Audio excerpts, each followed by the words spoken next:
전쟁의 패러다임이 변화하고 있습니다. 하늘을 장악한 드론에 이어 이제는 지상 로봇 복합체, 이른바 GRC가 현대 전장의 핵심 요소로 급부상하고 있습니다. 우크라이나 전장에서 증명되었듯 무인 시스템은 더 이상 비행체에 국한되지 않습니다. 지상 로봇은 험난한 지형을 돌파하며 병사들의 생존을 보장하는 필수적인 도구로 자리 잡았습니다. 최근 전장의 가장 큰 위협은 적의 FPV 드론이 상공을 메우고 있는 상황에서 발생하는 보급 문제입니다.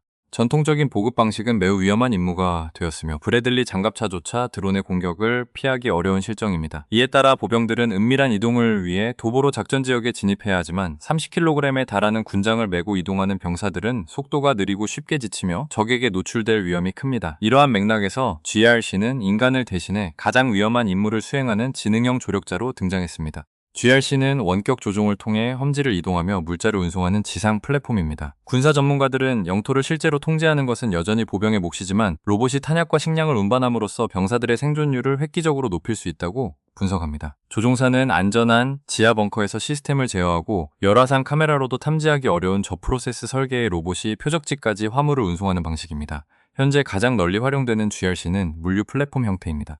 이는 21세기의 기계 군마 역할을 수행하며 한 번에 수백 킬로그램의 화물을 운반할 수 있습니다. 파괴된 도로와 우거진 숲을 등 일반 차량이 진입할 수 없는 곳까지 자원을 공급함으로써 최전방 보병들에게 안정적인 보급로를 제공하고 있습니다. 지상 로봇 복합체인 GRC의 역할은 단순한 물자 운송을 넘어 인명 구조와 직접적인 전투 지원이라는 더욱 고도화된 영역으로 확장되고 있습니다. 특히 부상병 대피 임무에서 GRC는 대체 불가능한 자산임을 입증하고 있습니다. 현대전의 고강도 교전 상황에서는 헬기 대피가 거의 불가능하며 전선 근처의 구호소 역시 적의 우선 타격 목표가 됩니다. 기존 방식으로는 부상병 한 명을 후송하기 위해 여러 명의 병사가 위험에 노출되어야 했으나 GRC를 활용하면 투입 인원을 최소화하면서도 포격 속에서 부상자를 안전하게 이송할 수 있습니다. 실제 전장에서는 GRC의 효과를 증명하는 극적인 사례들이 보고되고 있습니다. 우크라이나군의 한 부상병은 동료들에 의해 GRC 플랫폼에 실린 뒤 적의 박격포 사격과 대인 지뢰가 매설된 지역을 통과해 무사히 후송되었습니다.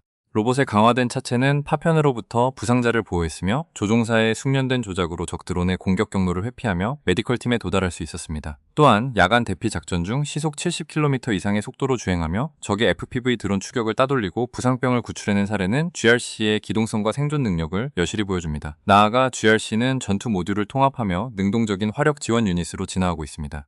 기관총 유탄 발사기, 대전차 시스템을 장착한 로봇은 병사를 대신해 적의 요새화된 진지를 공격합니다. 조종사는 열화상 조준경이 장착된 카메라를 통해 원거리에서 전방 상황을 실시간으로 확인하며 정밀 타격을 수행합니다.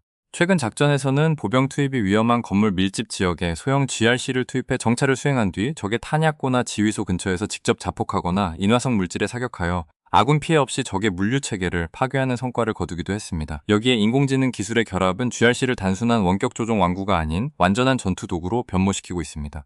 현재 적용되는 AI 기술은 사물 인식, 목표물 고정, 위험 지역 우회 경로, 자동 설정 등을 지원하여 조종사의 인지적 부담을 줄이는 데 집중하고 있습니다. 특히 전자전 상황에서도 운용이 가능하도록 영상 안정화 및 자동 표적 획득 기능을 강화한 신경망 시스템이 도입되었습니다. 이러한 기술적 진보는 전선의 모든 장비가 하나의 정보 네트워크로 연결되는 통합 전투 생태계의 기반이 되고 있습니다. 지상 로봇 복합 체의 GRC의 운용 확대는 군사공학적 측면에서도 중대한 변화를 불러오고 있습니다. 특히 지뢰 제거와 매설 임무에서 GRC는 인명피해를 극도로 줄이는 핵심 자산입니다. 지뢰 제거 쟁기나 조작기를 장착한 로봇은 금속 및 전자기 이상 현상을 감지하는 센서를 통해 육안으로 확인하기 어려운 부비 트랩을 식별하며 병사들의 피로도나 공포심 없이 24시간 내내 작전을 수행합니다. 이는 부대의 이동 속도를 높이는 동시에 공병 부대의 생존성을 획기적으로 향상시켰습니다. 로봇의 기동 방식에 대한 기술적 선택도 전술적 목적에 따라 구체화되고 있습니다. 무한궤도 방식은 구덩이, 참호, 잔해더미 등 험지 돌파력이 우수해 최전방 교전 지역에서 필수적이지만 높은 에너지 소비와 현장에서의 수리 난이도가 단점으로 지목됩니다. 반면 휠 방식의 플랫폼은 평탄한 지형에서 빠른 속도와 기동성을 자랑하며 소음이 적어 은밀한 접근에 유리합니다. 현대 군사교리는 후방에서 중간 보급소까지는 휠 플랫폼을, 실제 교전이 벌어지는 라스트 마일 구간에는 무한궤도 플랫폼을 투입하는 하이브리드 접근 방식을 채택하고 있습니다. 산업적 측면에서는 고가의 장비보다 저렴하고 표준화된 부품을 활용한 양산형 GRC가 실질적인 전술적 우위를 점하고 있습니다. 전장 환경에서 파손된 로봇을 신속하게 수리할 수 있는 표준화된 배터리와 엔진 시스템은 보급의 지속성을 보장합니다.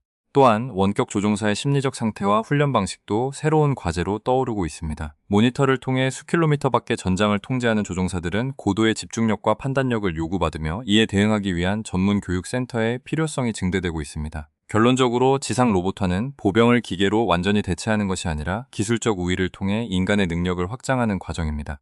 100년 전 전차가 등장해 전장의 판도를 바꿨듯이 오늘날의 GRC는 콤팩트하고 단순하며 원격 제어가 가능한 시스템으로서 새로운 승리의 역사를 쓰고 있습니다.